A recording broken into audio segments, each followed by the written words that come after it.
Did somebody say Gemini Support? Like the 33.8% of you guys have not smashed that crap out of that subscribe button. We're about 300 away from hitting 101,000. Duelist pack, Pyroxene edition. Sorry, Pain. Yeah, got punched in the face again, unfortunately, with this one. Has been announced for May 21st, 2022. Including cards used by duelists from the anime and manga.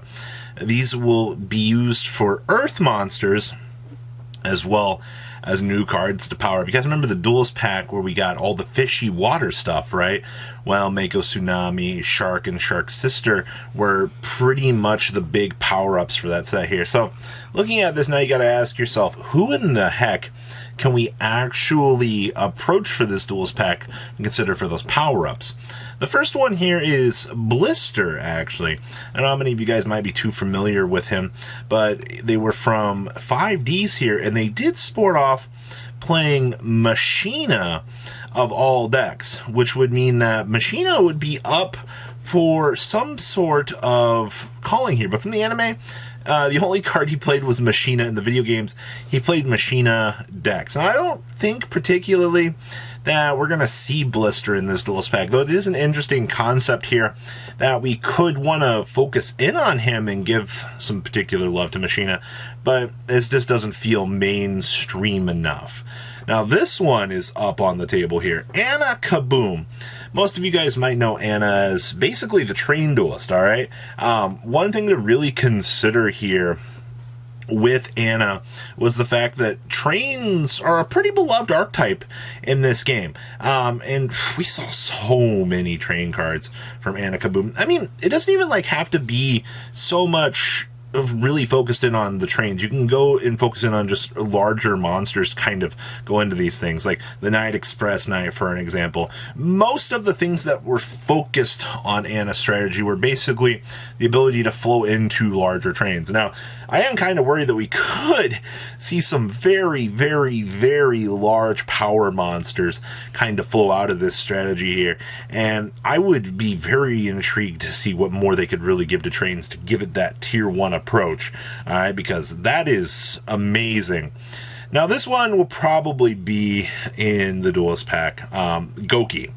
Now, will Goku be the mainstream? I don't really think so, to be honest with you guys. It is very important to note here that the whole strategy for Goku was pretty much based around, you know, the interactions that we already have. So, to see what more they could give to Goku, we've already got very strong Link 4s. I mean, I guess we could give Goku like a new boss monster in the rank 4 or in the big 4 category. 'Cause to be perfectly honest with you, we've seen before that they've definitely are not afraid to kind of step up here and be like, hey guys, we can do this. Look at Marin says, all right, how many Link 4 boss monsters do they have at this point that all interlock and work so well with that strategy? So that one's actually kind of an interesting one. I'm hoping that Goku will be a headliner here for this, because it kind of feels like a missed opportunity here if we kind of punt the ball on this. Now, there is my Valentine here. Now,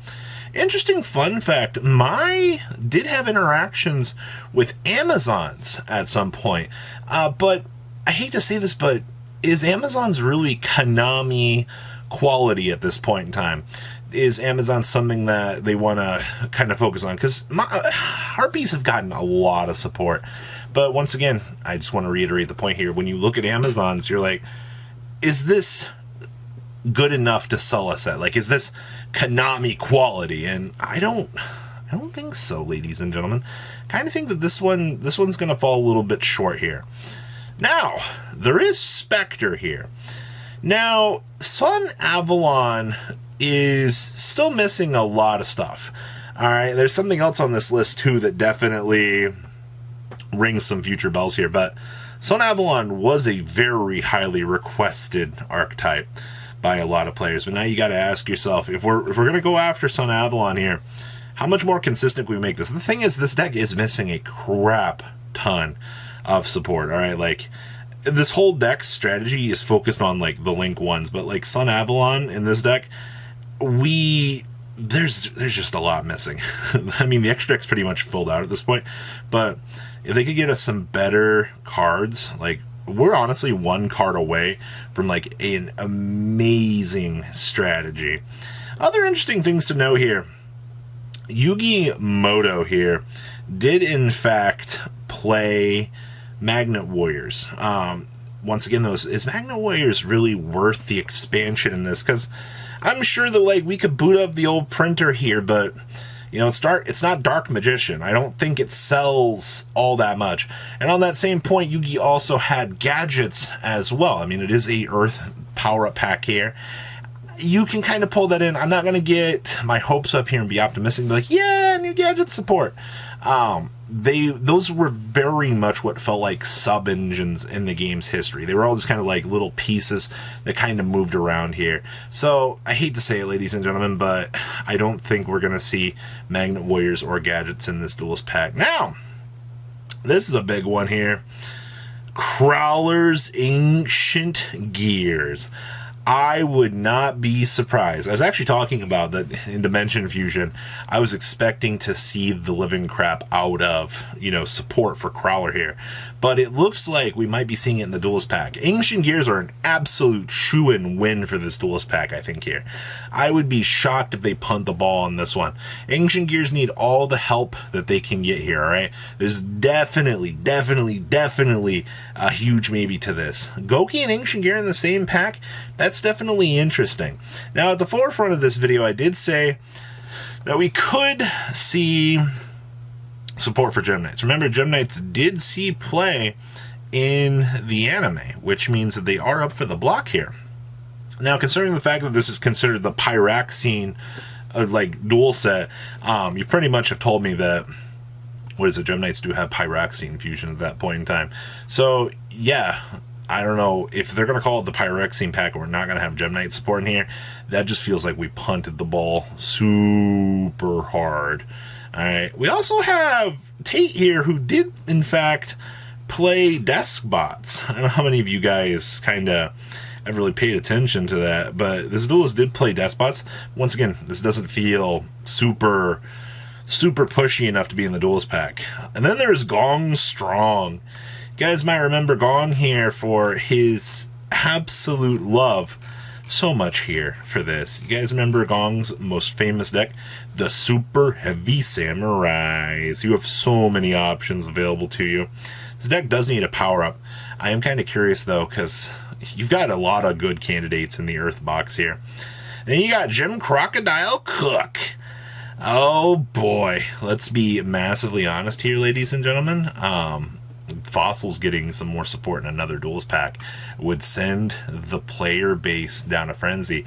But you've already got Ancient Gears, you've already got Gem Knights, who I'm thinking are going to be like the headliners here. Like Goku, Gem Knight, and Ancient Gears just kind of feels like that big headliner of a pack already. And then we have Joey Wheeler. Remember, Joey did have the Battle Guard theme in his deck. Even though we did get more recent Battle Guard support, I don't think that this feels like a winner to me. We also had Nistro here. Nistro ended up playing Heroic Challengers, but Heroic Challengers just got their support, so I don't foresee them dropping more cards on a theme like this. You know what I mean? Doesn't feel worth it enough. Mr. Armstrong here actually played Iron Chain in the anime. I don't think that's going to make it either, ladies and gentlemen. Kit Blade here ended up playing X-Sabers in the TV show. X-Sabers would be a really nice one to get a power-up here, but as you can see here, we clearly didn't get a lot of support for X-Sabers in this show, so that kind of feels a little bit off. Morphtronics. Now, this is another interesting one. This could be a particular big winner here. I could see Morphtronics being in the Duelist pack, but I feel like their focus has already been established based on everything else here. Ponta here, the raccoon, actually played raccoons in the anime. Nope.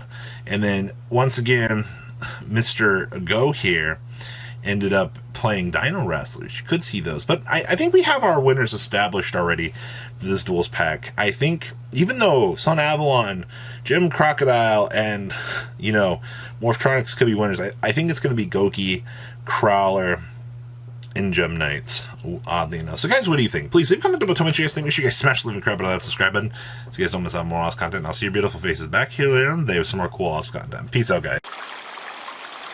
Patrons, thank you.